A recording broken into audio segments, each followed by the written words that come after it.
खबरों में आगे बढ़ते हैं। मणिपुर घटना को लेकर अब सरकार भी एक्शन मोड में है, जहां पर पुलिस ने मुख्य आरोपी समेत 4 को गिरफ्तार कर लिया है। घटना के विरोध में चूराचांदपुर में प्रदर्शन जारी है।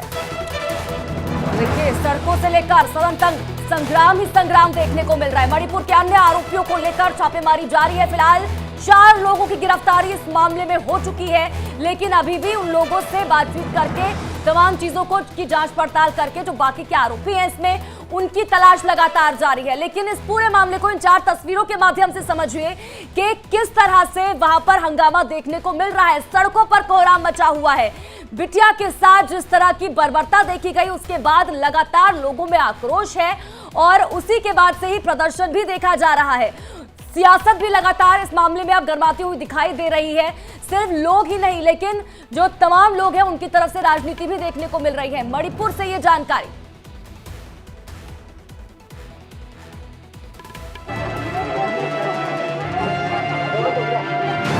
मणिपुर के नाम पर सियासी गिद्ध काम पर। देश का बीजेपी नेता लोगों को क्या कहना है? इट्स अ सिन।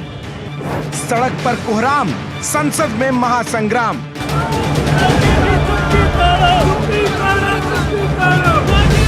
बेइज्जती पूरे देश की हो रही है।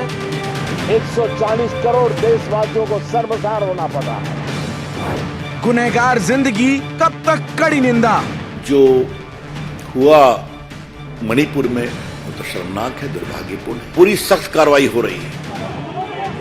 2000 हैवान, 2 बेटियां, निशब्द, क्रोध, शर्मसार। दरिंदा कहना भी इस घिनौने पाप को छोटा कहना हो जाएगा। आपकी डिक्शनरी में जितने भी शब्द हैं इन हैवानों के लिए कम हैं।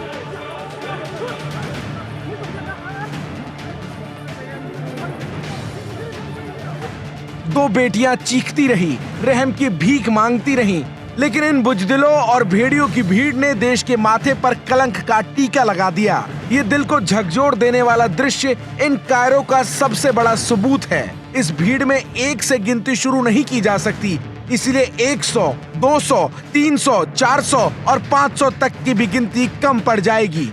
लेकिन इन भेड़ियों की गिनती कम नहीं होती। पूर्वोत्तर के इस राज्य में जातीय हिंसा भड़कने के 1 दिन बाद 4 मई को यह घटना टांगोपैकी जिले के एक गांव में हुई थी, जिसका 26 सेकंड का एक वीडियो वायरल हुआ तो देखने वालों का कलेजा मुंह में आ गया। मणिपुर में जो हुआ उसमें राज्य सरकार से लेकर दिल्ली तक पर सवाल उठ रहे हैं। पीएम मोदी खुद सामने आ गए और उन्होंने कहा कि महिलाओं के साथ हो रही इस तरह की घटना शर्मसार करने वाली है। इससे पूरे देश का अपमान हो रहा है। मेरा हृदय पीड़ा से भरा हुआ है। मणिपुर की जो घटना सामने आई है, किसी भी सभ्य समाज के लिए ये शर्मसार करने वाली घटना है। और मैं देशवासियों को विश्वास दिलाना चाहता हूं, किसी भी गुनहगार को बख्शा नहीं जाएगा। मणिपुर की इन बेटियों के साथ जो हुआ है, इसको कभी माफ नहीं किया जा सकता। किसी भी हाल में दोषियों को बख्शा नहीं जाएगा। मणिपुर पुलिस ने किडनैपिंग, गैंगरेप और हत्या का मामला दर्ज कर अब तक 4 आरोपियों को गिरफ्तार कर लिया है। दोषियों को फांसी देने की मांग खुद प्रदेश के सीएम कर रहे हैं। जो भी है उसको पकड़ना है और स्टेट गवर्नमेंट इतना भी ट्राई करेंगे कि एफर्ट देंगे कि जो भी एविडेंस वगैरह करके वो जैसे वाला कल्प्रिट को, जैसे वाला क्राइम जो कर रहा है, ऐसे वाला को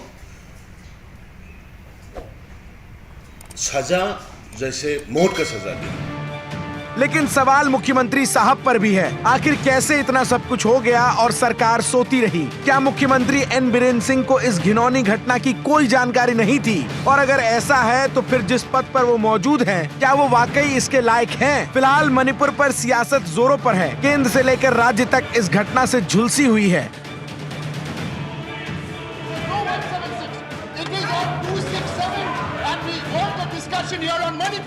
तो पश्चिम बंगाल में भी भारी विरोध प्रदर्शन की तैयारी है। वहीं मुख्यमंत्री ममता बनर्जी भी मणिपुर जाने की तैयारी कर रही हैं। ये लोग संतोष का सौदागर है, बहनों को इज्जत लूटने का सौदागर है। But not yet I have got the permission. I have given the written letter, this said only noted. Noted का मतलब क्या होता है? फिर हम जाएंगे तो कहेंगे कि ये लोग आज जाके वायलेंस कर दिया। I don't want that. We want peace. महिलाओं के साथ हुई इस बर्बरता का वीडियो जैसे ही वायरल हुआ तो पूरा देश गुस्से से उबल उठा। आज संसद में इस मामले पर चर्चा हो सकती है तो दिल्ली के जंतर मंतर पर प्रदर्शन भी होगा। इतना ही नहीं, देश का एक कोना जल रहा है। भेड़ियों ने बेटी की अस्मत लूट ली और कई सियासी गिद्ध अपने काम पर जुट गए हैं। प्रधानमंत्री इसलिए रिएक्ट करे, मजबूरन रिएक्ट करे, क्योंकि वो वीडियो पूरी दुनिया में वायरल हो चुका है कि कैसे महिलाओं को पुलिस की कस्टडी से निकालकर उनके कपड़े उतारकर उनके बाप और भाई का कत्ल करके खेत में ले जाकर एक 15 साल का लड़का 40 साल महिला का रेप करता है। प्रधानमंत्री अगर वीडियो नहीं निकालता तो प्रधानमंत्री रिएक्ट करते। ये जेनोसाइड हो रहा है वहां पर। उनसे इंसाफ उसी वक्त होगा जब वहां के मुख्यमंत्री को हटाया जाएगा और प्रधानमंत्री सीबीआई इनको ऑर्डर करेंगे। बहरहाल इन भेड़ियों के घर में भी बेटियां और बहनें होंगी, लेकिन यहाँ मर्यादा की लक्ष्मण रेखा को हैवानियत से तार तार कर दिया गया। इस चीरहरण में संविधान, कानून, सभ्यता और संस्कार, समाज की वो सभी बेड़ियां पार हो गई। सैकड़ों की भीड़ में आए ये कायर बेटियों से नीचता कर और सरेआम बेटियों की अस्मत लूटते रहे। एक बेटी के लिए इससे खौफनाक और क्या हो सकता है। कलयुग में इसे चीरहरण और अत्याचार की इंतहा कहें तो भी कम है। लेकिन इंडिया डेली लाइफ का इन बेटियों के लिए नुमाइंदों से एक सवाल है कि इन दरिंदों ने इतनी हिम्मत कैसे की। आखिर निर्वस्त्र कर घुमाई गई बेटी की पीड़ा का दवा अब क्या है। Bureau report, India daily live.